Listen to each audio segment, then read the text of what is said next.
In this video we're going to take a look at exporting BOMs to flat files using Cadline AutoConnect. So I've set up a rule so that when files go to a release state we're going to perform certain actions, and in this scenario we're going to use the export BOM to file action.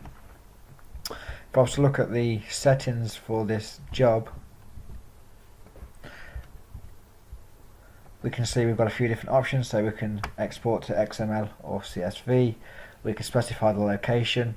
So in this example I'm going to be exporting to here. We can also specify whether we want to export all levels and only export assembly files, and then we can build up the vault properties we want to show in the exported file from here. Okay, so inside of Vault I've got a assembly file for review. If I change the state to my release state and say OK, that will then trigger the AutoConnect job to run. And if I head over to my BOMs area, we can see we've now got a file, an XML file of my bill of materials. I could take a quick look at this.